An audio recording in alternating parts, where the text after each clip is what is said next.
Greetings, dear friends. Welcome to the channel Voice of a Woman. Before I open the doors to my life and share this difficult story with you, I want to ask for a small favor. Please subscribe to the channel and hit that like button. It helps stories like this be heard. And drop a comment letting me know which state or city you're listening from. It would warm my heart to know how far my voice has traveled. Get comfortable. Happy listening. The airport greeted me with hustle, the smell of roasted coffee, and the weight of other people's expectations. But I didn't feel the joy of reunion that usually embraces mothers flying in to see their children. Inside, somewhere beneath my ribs, a heavy icy knot of anxiety turned over. It was this very feeling that forced me, a disciplined woman used to planning everything a month in advance, to drop everything, buy a ticket for the next flight, and fly halfway across the country without a word of warning. In the tote bag slung over my shoulder lay 2 glass jars of homemade elderberry preserves, tart, dark and healing, the kind my son Sterling loved as a child back in Chicago. Next to the jars was a soft plush teddy bear. Foolish, perhaps. Vada, my daughter-in-law, wasn't even pregnant as far as I knew, but in our last conversation her voice had sounded so thin, so fractured, that I just wanted to bring her something warm, something childlike and comforting. I walked out of the terminal and inhaled the air of this southern city. It felt thick and humid compared to our sharp northern winds. The phone in my coat pocket remained silent. I had been calling Sterling for 3 days straight. The rings were long and dragging, but no one answered. Vada had also dropped off the radar a week ago. You can't fool a mother's heart, the old folks say. I always thought it was just a poetic phrase until I felt that cold sting of fear myself. The Uber took me to their neighborhood in about 40 minutes. The building I saw through the window looked monumental and secure, a historic brick pre-war structure with high ceilings and a spacious courtyard. I had bought this condo for them 3 years ago, right after the wedding. I wanted the young couple to have the head start I never had, so they wouldn't know what it meant to count pennies until payday or live in a damp, cramped apartment. I thought a foundation of brick and money would guarantee their happiness. Lord, how wrong I was. Stepping off the elevator on the 3rd floor, I froze at the door. It was ajar. Not wide open, but just enough, as if someone had left in a rush and forgotten to pull it shut until it clicked. I pushed the heavy door with my shoulder and stepped inside. A stale, heavy stench hit me instantly. It didn't smell like home or the peach cobbler Vada loved to bake. It smelled like stale tobacco smoke and something sour like wine that had turned to vinegar. Sterling had sworn to me he quit smoking a year ago. "Mama, it's bad for you and it ain't the style anymore," he'd said with that charming smile of his, the one that could always hustle anything out of me. Boots were scattered in the hallway. One stood upright. The other had been kicked against the coat rack, leaving a scuff mark on the cream-colored wallpaper. I walked into the kitchen trying to step softly, though I didn't know who I was afraid of waking. A mountain of unwashed dishes towered on the table alongside dried-up pizza crusts, empty bottles of expensive cognac, and right on the edge, a stack of unpaid utility bills. Pink and white envelopes that no one had even opened. But that wasn't the scariest part. Next to the bills sat a small box of medication, heart drops and blood pressure pills that the doctor had prescribed to Vada 6 months ago. The package was sealed. The layer of dust on it spoke louder than any scream. It hadn't been touched in a long time. "Who are you looking for?" A raspy voice croaked from behind me. I jumped and turned around. A neighbor stood in the doorway, an elderly woman in a faded housecoat, looking at me with a mix of curiosity and pity. "I'm Sterling's mother," I said. My voice was steady, but inside everything was shrinking. "Where are they? Where is Vada?" The neighbor pursed her lips and shook her head. "Oh honey, I don't know where your Sterling is. Out running the streets somewhere, I reckon. The music was booming in here till morning 3 days ago. But your girl Vada. The ambulance took her 2 or 3 days ago. They carried her out on a stretcher. She didn't look conscious. Thin as a shadow. Nobody's been back since. The apartment's just been sitting open." I was about to call the police. The world tilted. I don't remember walking out of the building or hailing a cab. Only one thought pulsed in my head. City General Hospital, the nearest trauma center where they took all emergency cases. The ER waiting room smelled of bleach and trouble. People in scrubs flashed before my eyes like white blurs. I, usually composed and polite, plowed through demanding the admission list. The last name Jefferson, Vada's married name, was found in the ICU log. The intensive care unit met me with silence, broken only by the rhythmic beeping of machines. They didn't want to let me in, but my presence, the look of a mother who would tear down any wall, forced the nurse to call the doctor. Dr. Dubois came out to meet me, a tall man with tired eyes. He took off his glasses and wiped them on the edge of his coat, studying me.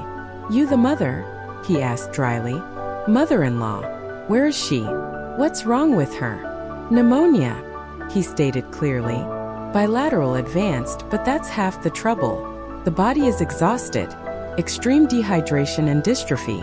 It looks like she hasn't eaten a proper meal in 2 weeks and lay with a fever of 104 for at least 5 days without any help. If the neighbors hadn't called 911 when they heard her fall, we wouldn't be having this conversation." I listened, and every word dropped into my soul like a stone into a well. Didn't eat. Didn't drink. Lay alone. Where was my son? Where was the husband who vowed to be there in sickness and in health? "Can I see her?" I asked quietly. "For a minute." "She's in a medically induced coma on a ventilator." I walked into the room. Vada lay on the high bed, entangled in tubes and wires. Her face was whiter than the pillow. Her cheekbones were so sharp it looked like they might tear through her skin. She had always been petite, but now she looked transparent. This wasn't just illness. This was slow murder by indifference. I couldn't breathe. The air in the room thickened, pressing on my chest. I needed to get out, to inhale the cool outside air before I screamed right there. I nodded to the doctor and, not feeling my legs, walked to the exit. I stopped on the hospital steps. The evening city was lighting up. Cars rushed by. People hurried about their business, unaware that a young woman was dying behind these walls. And then I saw him. Screeching tires. A massive SUV flew around the corner. The metallic midnight blue paint sparkled under the streetlights, blinding my eyes. This car, luxurious, powerful, the safest in its class. I had given to Sterling a month ago for his birthday. "For the family, Mama, to drive the future kids around," he'd said back then. The windows were rolled down. Deafening club music poured from the cabin, rattling the glass in the hospital windows. My son was behind the wheel. He was laughing, head thrown back, shouting something to his passengers. And the passengers were 2 young women, shrieking with delight, leaning out the windows and waving at passers-by. Sterling didn't look at the hospital. He didn't even turn his head toward the windows where his wife was fighting for every breath. He was the king of the world, the owner of an expensive toy I had bought him. The car roared past, blasting me with wind and the smell of burnt rubber, and disappeared around the turn toward downtown, where the nightclub lights burned. I stood there, stunned. Anger hadn't arrived yet. There was only icy numbness. My phone vibrated in my pocket. I pulled it out. A message from Sterling lit up the screen, the first one in 3 days. The text read, "Hey Ma, can't talk. I'm at the hospital with Vada right now. It's really serious. The doctors are fighting. I haven't left her side. Pray for us."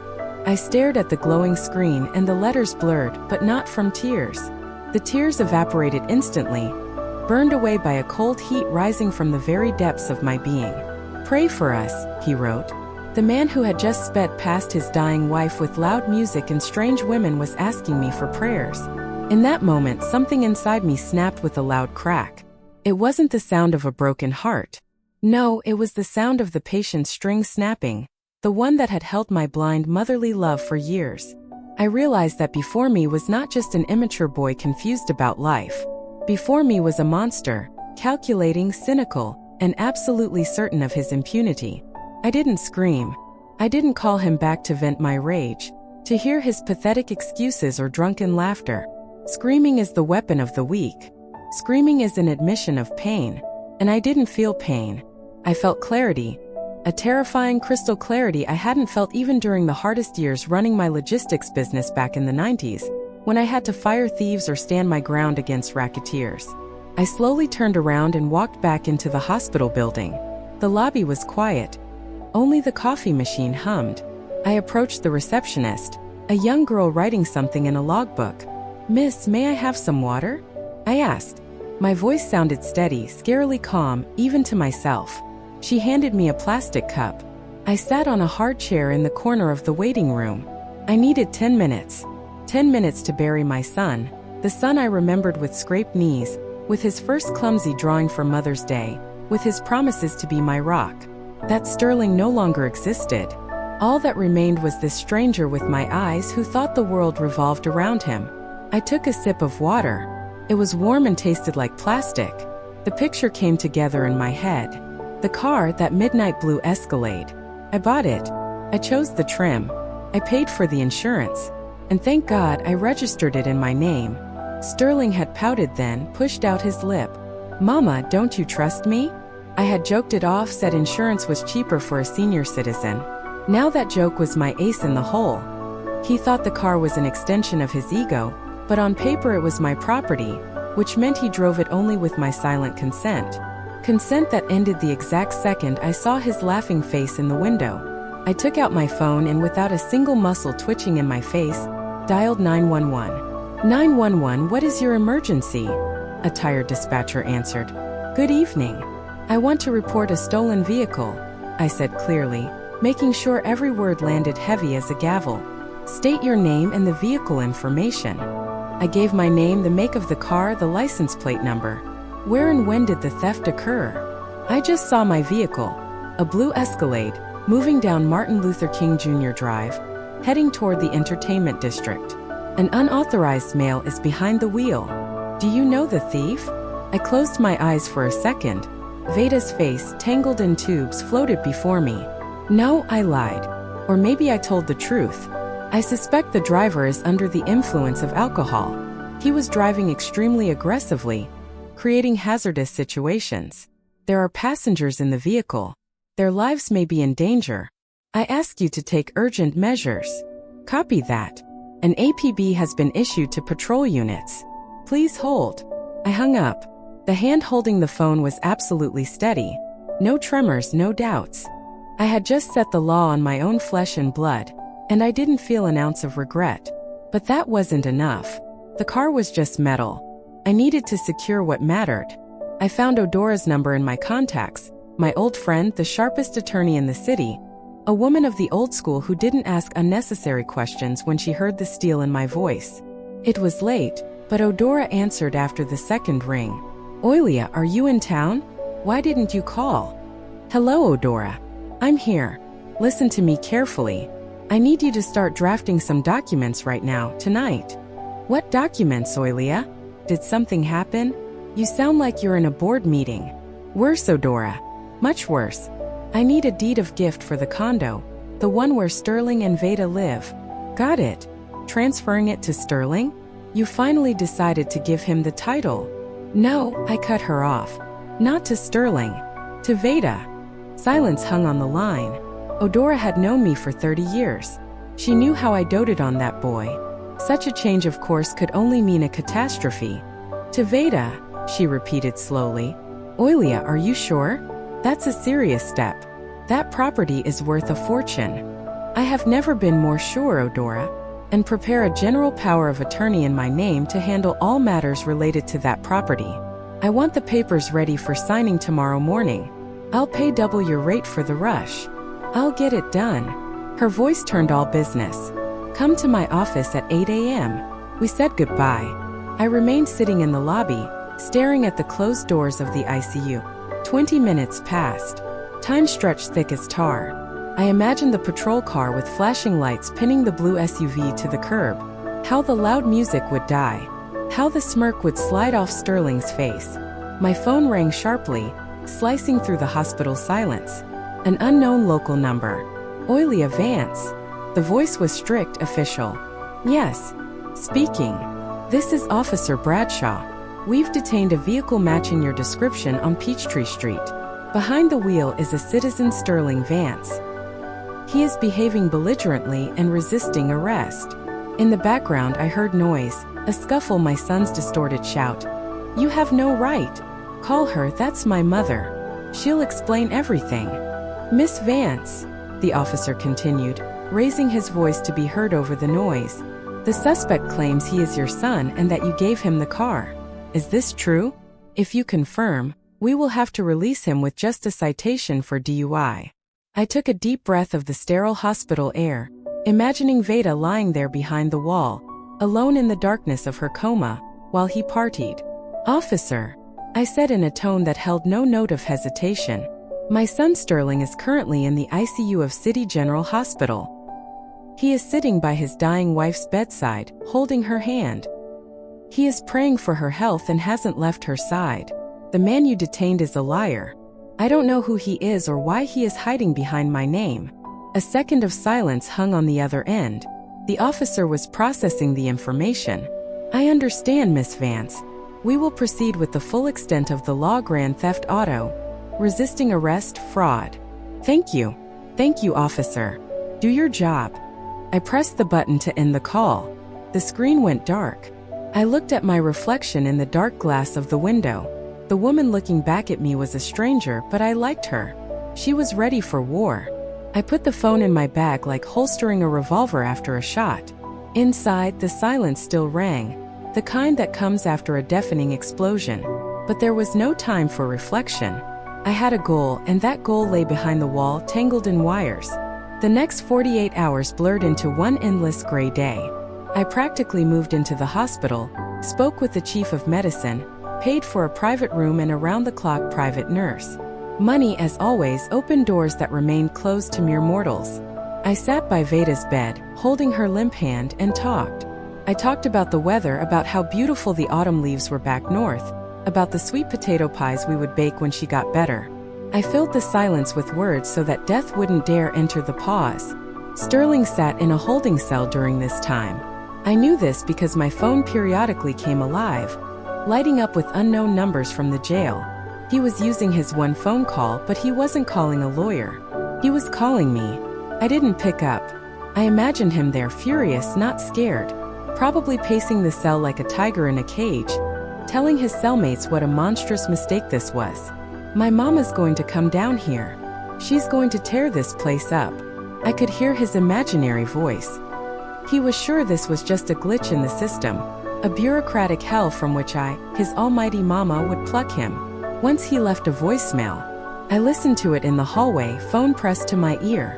"Mama, where are you? Why aren't you answering?" His voice cracked into a squeal. "There's some crazy nonsense happening. The cops say you reported it stolen. Are you out of your mind? Bring the papers for the car and the keys fast and tell them you made a mistake. I'm sitting here with bums. I smell mama." Not a word about Vada. Not a question about how she was. Only me, mine. He was sure Vada was silent, that like a loyal dog, she was lying at home waiting for him, not daring to complain to her mother-in-law. He didn't know his silent victim was balancing on the edge of life and death, and that her silence was more eloquent than any words. In between shifts at the bedside, I went to the apartment. I needed to find Vada's ID to process the transfer to the private room. The apartment greeted me with the same smell of stagnation and betrayal. I started methodically going through things in their bedroom. In a dresser drawer, under a stack of neatly folded linens, I stumbled upon an old diary in a worn cover. It wasn't just a notebook. It was a chronicle of survival. I opened it at random. Vada's handwriting, usually round and neat, was small and erratic here. March 12th. Sterling asked for money again. Said he needed it to maintain his status in front of partners. I gave him the last $400 I saved for the dentist. My tooth hurts unbearably, but he said if he didn't have a new shirt, the deal would fall through and we'd be on the street. I flipped the page. April 20th, he screamed. Said the apartment is actually his, that his mother gave it to him and they just let me stay there. Said if I nag him about a job, he'll kick me out. I'm scared. I have nowhere to go. Mom's gone. Dad is far away. I have to endure it for the family. My vision went dark. He lied to her. He used my kindness as a club to beat this girl into submission. He convinced her she was nobody, empty space in his kingdom. He wasn't just stealing her money. He was stealing her dignity day by day, drop by drop. May 5th. He sold my gold ring, grandma's ring. Said he lost it. But I saw the pawn shop receipt in his pocket. With that money he bought himself a watch. Said, "You just sit at home anyway. You don't need jewelry, but I need to look presentable." I closed the notebook. My hands were shaking, but now not from fear. but from a rage so concentrated it felt like it could burn through the paper. This wasn't just selfishness. This was financial and psychological terror. He was methodically destroying her to elevate himself. I took the notebook with me. It was evidence, not for court but for my conscience, so that when he came to me with the eyes of a beaten dog, I wouldn't waver. Returning to the hospital, I sat at my post again. The rhythmic beep of the heart monitor became the only music. I took Vada's hand in mine. It was dry and hot. "You are not alone, baby girl," I whispered. "Do you hear me? You are not alone anymore. I am here and I know everything. He won't hurt you again. I promise." Several more hours passed. Outside the window, the sky began to turn gray. Morning of the third day approached. I dozed off sitting in the chair, head dropped on my chest. Suddenly, I felt a faint movement, like a butterfly wing brushing my palm. I snapped my eyes open. Vada's fingers resting in my hand twitched slightly. I froze, afraid to scare away the moment. Her eyelids fluttered, lifting slowly like a heavy curtain. Her gaze was cloudy, unfocused. She looked through me, through the ceiling, somewhere into the void. Then her eyes cleared a little and she saw me. There was no recognition in them, only fear. A primal, deep-seated fear. Her lips moved under the mask. I leaned close to her face to hear. "Don't let him in." Her voice rustled, quiet as dry leaves. "Don't let him in." "Who, honey? Who shouldn't I let in?" I asked, though I already knew the answer. She squeezed my hand with unexpected strength. Terror splashed in her eyes. "Sterling," she breathed out, and a tear rolled down her temple. "He turned off the heat. Said it was expensive. I'm cold. Don't let him in." The monitors beeped more urgently. Her pulse spiked. The nurse was already running to us with a syringe. Shh, Vada. Calm down." I stroked her head, feeling a wave of cold, murderous resolve rising inside me. "No one will touch you. Sleep." He turned off the heat in winter, in an apartment where his sick wife lay, just to save a few bucks that he immediately blew on gas for his toy and cocktails for tramps. He was freezing her alive. I walked out of the room, leaving the doctors to work on Vada. My face had turned into a stone mask. There was no longer a mother. There was a judge. And the verdict had already been passed, final and without appeal. I stepped out of the hospital into the morning fog, feeling every step resonate in my head. But there was no fatigue. Liquid nitrogen flowed through my veins instead of blood. Vada's words, "He turned off the heat," became the final drop that turned my grief into a mechanism of destruction. An Uber took me to Odora's law office in 20 minutes. The city was just waking up. Street sweepers were clearing the sidewalks, unaware that someone's world was collapsing. Odora was waiting for me, just as she promised. Her office smelled of expensive coffee and old paper, the smell of stability and law. "You look terrible, Oilia," she said instead of a greeting, looking over my rumpled coat and the dark circles under my eyes. "But your eyes are burning in a way that scares me. Let's get to business, Odora." I sat in the chair without taking off my coat. "Are the papers ready?" She silently slid a folder toward me. "Deed of gift for the condo in the name of Vada Jefferson. Everything as you asked. But Oilia, before you sign, I have to show you something." Odora pulled another folder from the safe, a thin blue one. "Yesterday, when I was pulling the title abstract, I stumbled upon an interesting inquiry. Your son Sterling applied to a payday loan company a week ago. A very shady one, I must say. And?" I asked, feeling a new spring tighten inside. "And as collateral for the loan, he provided copies of the documents for this very apartment." Odora lowered her voice. "There was a power of attorney, allegedly from you, giving him the right to mortgage the property." She opened the folder and showed me a photocopy. I looked at my signature. It was almost perfect, almost. Only the tail of the O was a little longer than I usually write. "It's a forgery," I stated calmly. "Crude, but for thugs it would pass." Odora nodded. He was planning to borrow a huge sum. And if he couldn't pay it back, and he wouldn't have, judging by his credit history, which I also checked, some tough guys would have come to you asking you to vacate the premises. He planned to sell the roof over his wife's and mother's heads to cover gambling debts. We're talking thousands, Oilia. He's a gambler. I closed the folder. The puzzle was complete. That's why he saved on heating and medicine for Vada. He didn't need money for status. He needed it for the game. And when the money ran out, he decided to bet the apartment. My apartment. Vada's life. Where's the pen? I asked. Eudora handed me a heavy Parker pen. I signed the deed with a sweeping heavy hand, 3 copies. With every stroke, I cut off a piece of the past where my beloved son Sterling existed. Now there was only Sterling Vance, fraudster and sadist. Send it for registration immediately, electronically, so the apartment is hers in an hour. Will do. Eudora nodded, stamping the official seal. What about the car? I'll handle the car myself.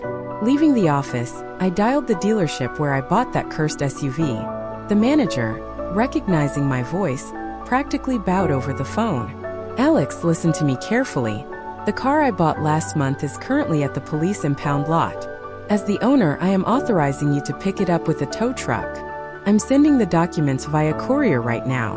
Of course, Miss Vance. Where should we deliver the vehicle? To service? No. To the trade-in department. I want to sell it immediately. Sell it? Genuine surprise rang in the manager's voice. But it's brand new. You'll take a loss. I don't care how much I lose. Sell it today for whatever price the wholesalers offer. Main condition: the money must not be transferred to my account. I will send you the details for the hospital's charity fund. Purpose of payment: treatment and rehabilitation of Vada Jefferson. I understand. We'll get it done. I hung up. Now Sterling had nothing. No wheels, no housing, no mother's purse. I had scorched the earth around him, leaving him naked on the ashes. My phone pinged again. A notification from the bank. The state filing fee had been paid.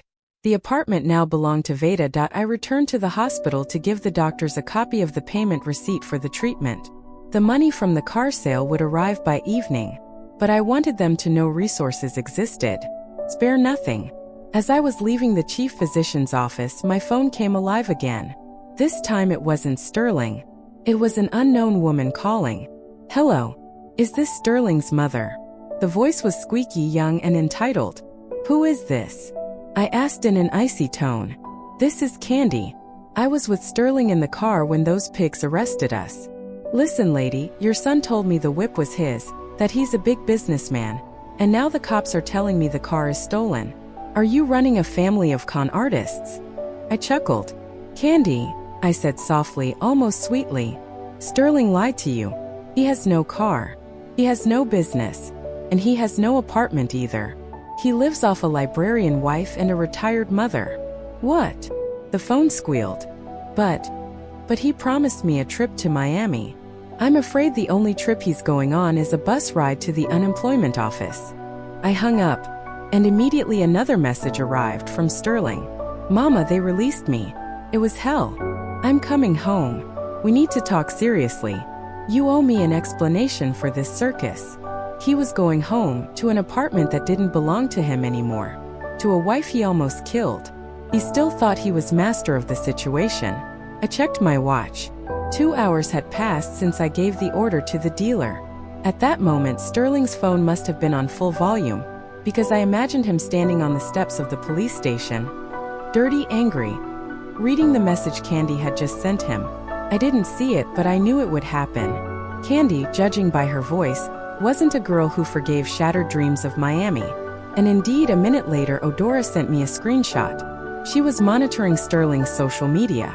A post appeared on his wall from user Queen Candy. Yo ladies, don't fall for this loser Sterling Vance. The whip is his mama's. Bro is broke and his own mom called the cops on him. Embarrassing. Don't call me again, loser. I put the phone away. Checkmate. Son, you wanted the high life. You got the fame. Now let's see how you handle it. I got up and walked to the exit. I needed to meet him not at home, but at the hospital, where the truth lay. The truth he was running from so hard. I took a position in the lobby, right across from the elevators. In my hands was a book, a volume of Baldwin I had grabbed from Vada's house, but the lines jumped before my eyes, refusing to form meaning. I wasn't reading. I was waiting. About 40 minutes passed before the elevator door slid open, and he stepped out. Sterling looked pathetic. His designer shirt was wrinkled and stained with something brown. His hair was standing on end, and dark shadows lay under his eyes. He was limping on his left leg, probably the result of a warm welcome from cellmates or the police during the arrest. But even in this state, he tried to carry himself with pride. He looked around, searching not for a doctor, not for his wife, but for me. Seeing me in the chair, he headed straight for me. His face twisted into a grimace that was supposed to portray righteous anger, but looked more like the tantrum of a spoiled child. Finally, he barked across the corridor, startling a dozing nurse. "Mama, what did you do? Do you realize what you've done? They kept me in the tank for 2 days with bums." He loomed over me, expecting me to jump up as usual, start gasping, apologizing, shoving money at him and patting his head. But I didn't move. I slowly closed the book, placed it on my knees and raised my eyes to him. My gaze was dry and calm as a desert. "Hello, Sterling," I said quietly. "You smell. Go take a shower before you shout." He was taken aback. For a second, his mouth opened like a fish thrown on the shore. "Smell," he squealed, lowering his voice only because a doctor walked by. "Mama, are you out of your mind? You reported me to the police. You said I stole the car, my car. You embarrassed me in front of my friends. In front of Candy. Do you know what she wrote to me?" "I know." I nodded. "She wrote the truth. You're a loser, Sterling." The word hit him harder than a slap. He recoiled. His face broke out in red blotches. "How dare you?" He was choking with indignation. "I'm going to Vada right now. She'll confirm I took the car with her consent. She'll tell them all, and you'll regret treating me like this. Where are the keys? Give me the keys to the car. I have to go. I have business." "You have no business, Sterling." I spoke measuredly, like I was driving nails. "And you have no car. What do you mean now?" He laughed nervously. "Did you hide it? Come on, Ma. Lesson learned. Give me the keys. I really need to go. I promised the guys." "The car is sold," I interrupted him. "An hour ago, the dealer picked it up from the impound. The money has already been transferred to the clinic's account." "What?" His eyes bugged out. "You had no right. That was my gift. That was my property. On paper, I disposed of it as I saw fit. The money will go to pull your wife back from the dead, from the grave you drove her into." He froze for the first time. Not anger, but fear flickered in his eyes. But it wasn't fear for Vada. It was the fear of a beast cornered and stripped of its fangs. "You're lying," he wheezed. "You couldn't. You love me. I'm your son." "I do." I agreed. And it was true, bitter as wormwood. "But I will no longer sponsor you. You are a grown man, Sterling, 35 years old. You have no job. You have no car. And by the way," I paused, savoring the moment of truth, "you have no home." "What do you mean?" He paled so much the blotches on his face stood out even brighter. "The apartment, the condo, now belongs to Vada officially. I signed the deed of gift this morning. You are no longer the master there. You aren't even on the lease." He stood swaying, as if the floor was moving under his feet. All his arrogance, all his fake bravado fell away like husks. All that remained was a small, scared, greedy little man. "You couldn't," he muttered. "You're bluffing. You just want to scare me. I'm going to Vada right now. She loves me. She'll cancel it. She'll sign whatever I say." He spun around and darted toward the ICU doors. "Vada!" he screamed, throwing the door open. "Vada, tell her." I didn't even stand up. I knew what would happen next. Sterling only managed 2 steps into the room. From behind the privacy screen, a figure emerged. It wasn't a doctor. It was a man in the uniform of a private security firm, broad-shouldered, with a stone face. I had hired him 2 hours ago with a single instruction: protect the patient from any male visitors except medical staff. The guard silently, without unnecessary movement, blocked Sterling's path. His hand, the size of a shovel, landed on my son's chest. "Unauthorized entry prohibited," he rumbled in a bass voice. "Get your hands off me." Sterling squealed, trying to get around the mountain of muscle.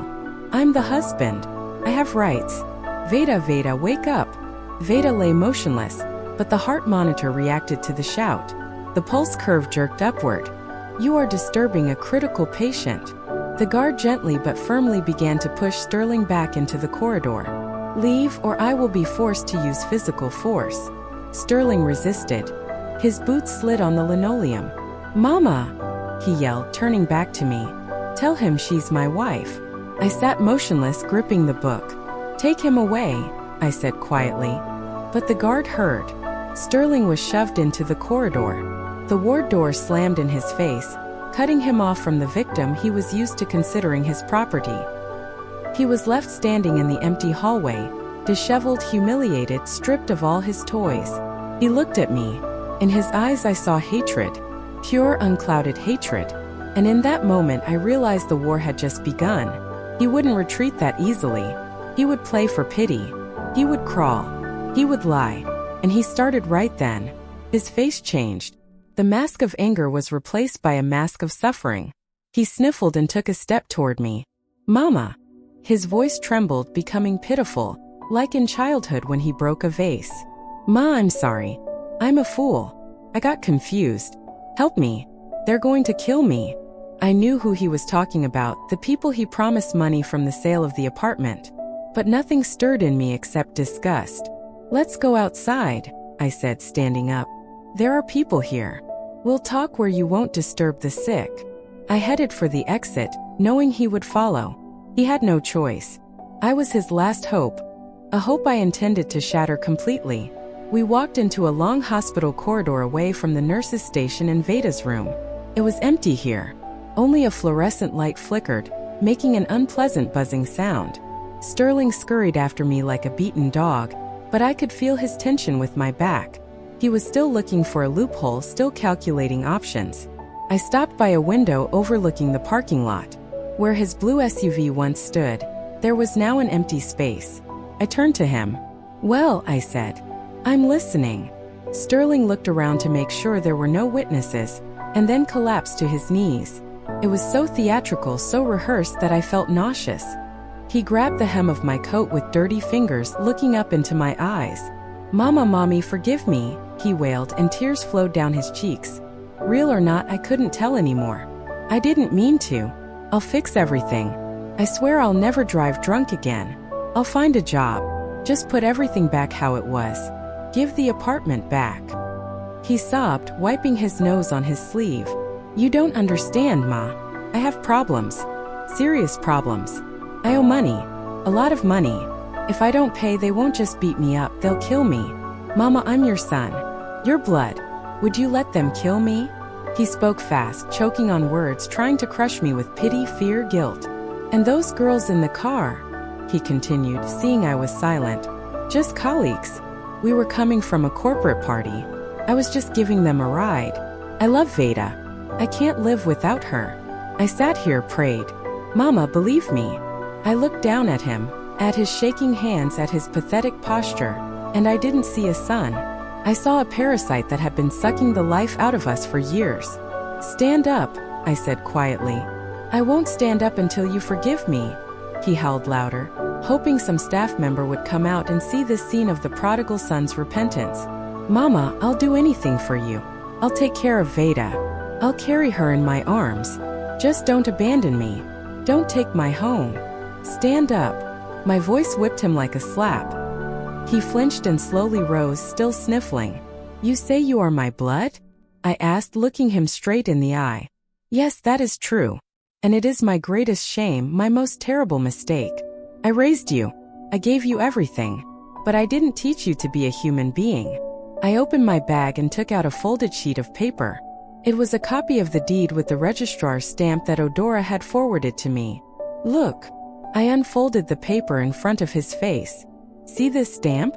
The apartment is no longer yours and never will be. It belongs to Vada solely. Sterling stared at the document.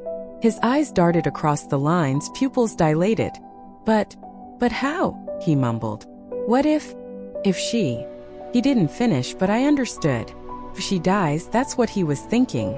If Vada dies, he as the legal husband inherits everything. The apartment, the money, the things. He was already burying her in his thoughts and calculating the profit. Thinking about inheritance? I asked, and my voice became so cold it felt like the temperature in the corridor dropped 10 degrees. Don't get your hopes up. I took out a second document. It was a will, my will, which I had rewritten this morning at Odora's office while waiting for the apartment paperwork. Read. I pointed a finger at the highlighted paragraph. Sterling read aloud, stumbling. All my property, movable and immovable, as well as funds and accounts, I bequeath to the Hope for Paws Animal Shelter. He looked up at me, full of genuine horror. You're joking. Cats, Mama? Are you crazy? You're giving everything to cats and leaving your own son on the street. Yes, I answered calmly. Cats are at least grateful when you feed them, and they don't turn off the heating on the sick. You wouldn't dare. He screamed, forgetting the role of the repentant sinner. His face twisted with malice. I'll contest this. I'll prove you're incompetent, that you're an old senile woman. The court will be on my side. I am the only heir. Try it, I smirked. I have a certificate from a psychiatrist. I got it today. I am of sound mind and memory. But you, son, have problems. What problems? He sprayed saliva. Locks, I said simply.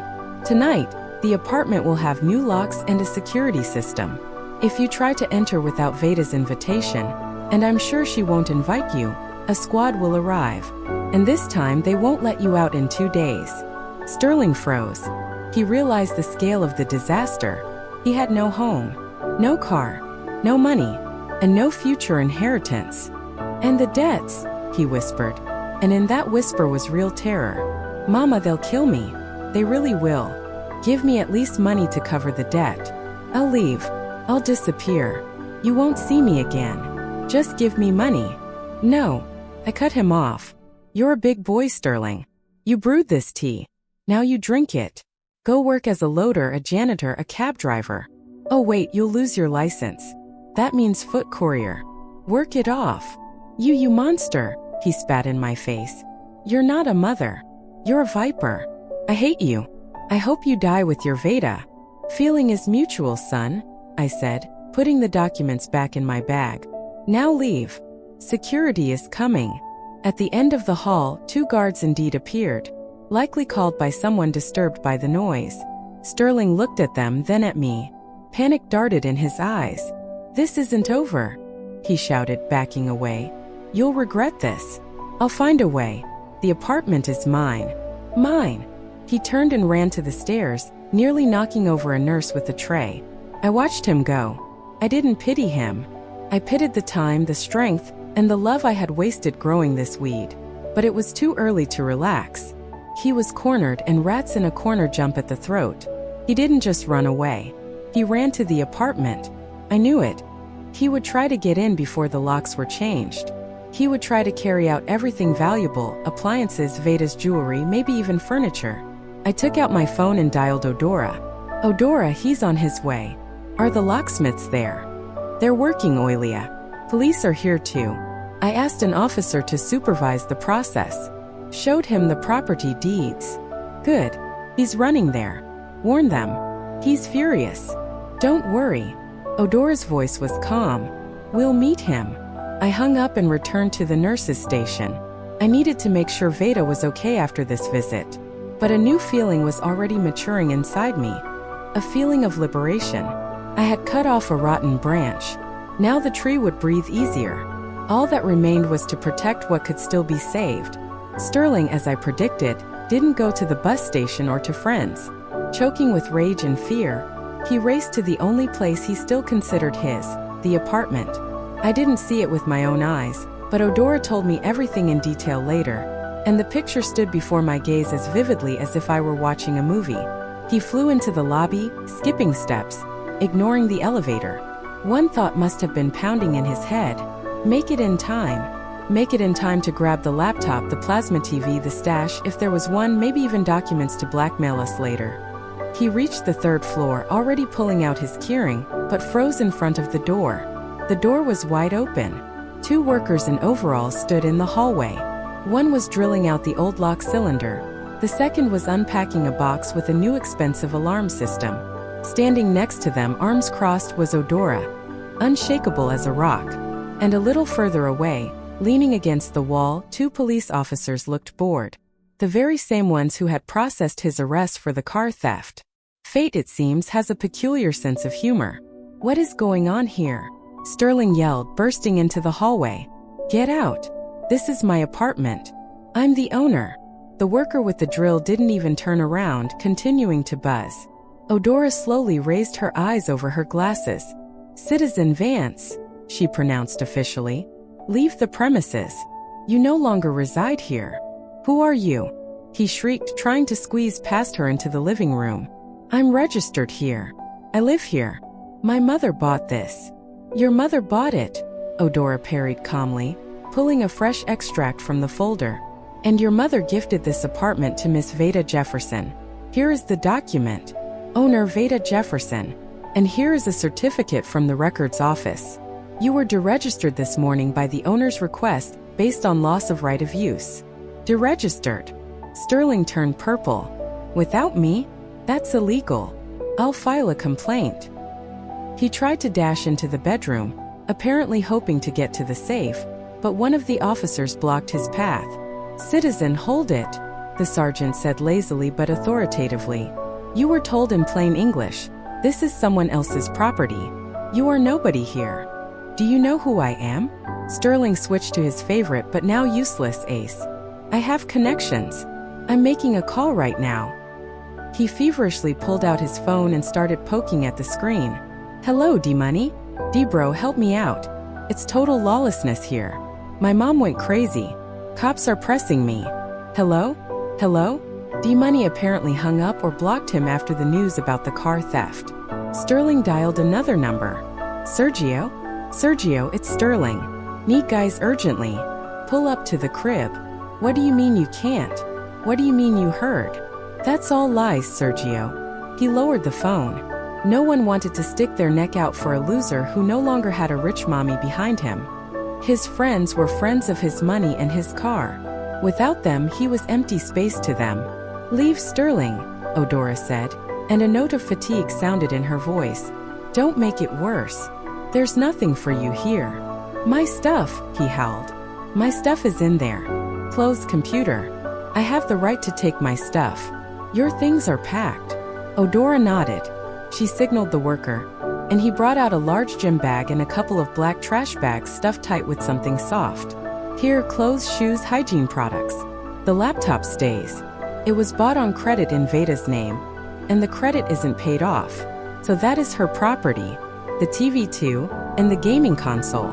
The worker threw the bag and sacks at Sterling's feet. "Take them and go."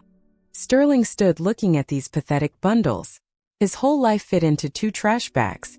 You'll regret this," he hissed. "You'll all regret this. I won't leave it like this." "Citizen, exit." The officer placed a hand on his holster. The gesture was unambiguous. Sterling grabbed the bag, kicked one of the sacks, and cursing through his teeth, tumbled out onto the stairwell. The door slammed shut behind him. The new lock clicked. That sound was the final period. He went down to the street. It was evening. A cold wind chased fallen leaves across the asphalt. Sterling stood by the entrance, where just yesterday he parked his luxury car, and didn't know where to go. Couldn't go to the girl's place, they dumped him. Couldn't go to friends, no money for rent. He looked up at the windows on the 3rd floor. A light was on there. A warm, cozy light that was now unreachable for him. He realized he had been crossed out, not just kicked out but erased like a dirty stain. With trembling hands, he took out his wallet. There lay a card. A gold card linked to my account, which he loved to flash in restaurants. Hotel, he thought. I'll get a room at the plaza, sleep it off, and come up with something in the morning. Mom will cool down. She always cools down. He dragged his bundles to the nearest ATM glowing in the window of a 24-hour store across the street. Inserted the card, entered the PIN, requested the balance. The screen displayed, "Card service suspended by bank. Card retained." The ATM whirred and swallowed the plastic. Sterling stared blankly at the black slot where his last hope had disappeared. "No," he whispered. "No, no, no. Give it back." He punched the screen. Then again. "Give back the card." Passers-by shied away from him. A man with a dog stopped and threatened to call the police. Sterling slid down the wall of the store onto the dirty concrete. He sat surrounded by his trash bags, without a dime in his pocket, without a phone. The battery died on the last call to Sergio, in a strange, cold city. At that moment, I, sitting in the hospital, received a notification from the bank. Attempted use of blocked supplementary card. Card retained by device. I put the phone down and looked at Vada. She was sleeping, breathing more evenly now. The machines beeped rhythmically and calmly. The worst was over for her. But for Sterling, the real hell was just beginning. A hell he built himself, brick by brick, lie by lie. And now he had to live in this house without windows or doors. 6 months passed. Autumn came into its own, painting the city in gold and crimson. But this cold was different, clean, invigorating, promising not death, but rest before a new rebirth. I sat on the balcony of that same apartment. Now it didn't smell of dampness and tobacco, but of freshly brewed tea with thyme and oil paints. Vada sat opposite, wrapped in a fluffy blanket the color of baked milk. She was still thin, and her movements sometimes showed the caution of a person who survived a long illness. But there was no longer that hunted emptiness in her eyes. Life shone there. She was painting. A watercolor landscape was blooming on the easel, the view from our window of the old park. "You know, Mom," she said, dipping her brush into a cup of water. She had started calling me Mom a month ago, and every time that word warmed my soul. I found a job at the Central Library. They opened a rare books department, and they need a restorer. The pay isn't huge, but it's enough for me, and the schedule is peaceful. "That's wonderful, darling," I smiled, sipping my tea. "But don't worry about money. You know we have a cushion." "I know." She put down the brush and looked at me seriously. "But I want to do it myself. I want to feel that I can. After all this, it's important for me to know I'm not helpless. You are the strongest girl I know." I covered her hand with mine. We didn't talk about Sterling. His name became taboo.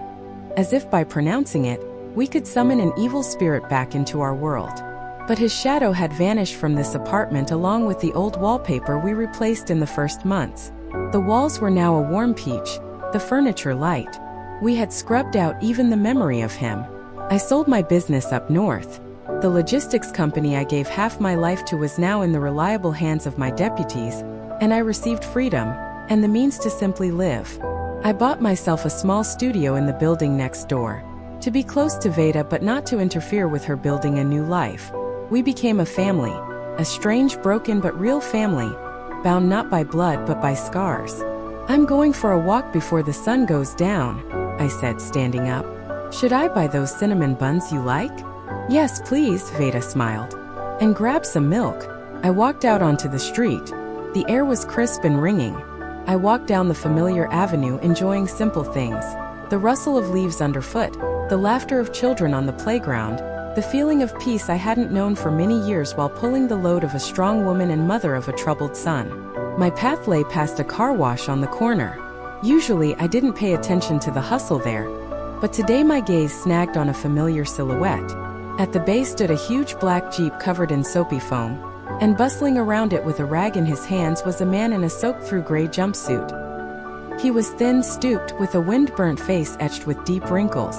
He scrubbed the fender of the car with a kind of frenzy, afraid to miss a spot. It was Sterling. I slowed my pace but didn't stop. He felt the gaze. He raised his head and saw me. For a second, time froze.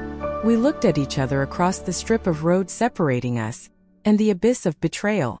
In his eyes I expected to see anger, pleading, maybe shame, but there was only fatigue. Infinite, dull fatigue of a man fighting every day for a piece of bread. His hands, once manicured, used to holding only a glass or a steering wheel, were red from cold water and chemicals.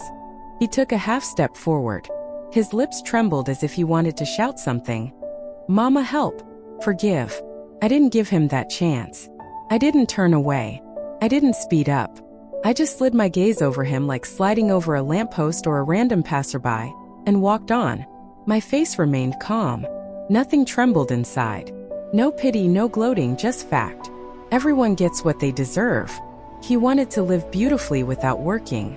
Now he works dirty to survive. The balance is restored. I walked another block, feeling his gaze on my back. He didn't run after me. Apparently, life had taught him something after all. Or maybe the car wash foreman just yelled at him, ordering him to work faster. My phone vibrated in my pocket. I pulled it out. A notification popped up on the screen. A message from an unknown number. I opened it. "Ma, please, I can't take it anymore. I understand everything. Give me a chance. Even just $10 for food, please." I looked at these lines. Ma, a word that was once the most precious to me, now became just a set of letters. Chance. I gave him hundreds of chances all his life, and he spent them all on killing the faith in himself. My finger hovered over the reply button. What could I write? Endure it. God will provide. No. I tapped the settings icon, selected block contact, then delete chat. The screen blinked and cleared. The last thread connecting me to the past snapped. I put the phone in my pocket, inhaled the autumn air deeply, and smiled. Ahead was the bakery where they baked the most delicious cinnamon rolls for my daughter. My real daughter. Picked up my pace. I was expected at home. That is the story, my dear listeners. A story about love that can be blind, and about an epiphany that sometimes costs too much. A story about how one woman found the strength to cut off her own flesh to save a stranger's life that became family to her. And now I want to ask you, was Oilia right? Did she act cruelly toward her only son? After all, a mother's heart should forgive everything, they tell us. Or is there a line beyond which forgiveness becomes an accessory to a crime?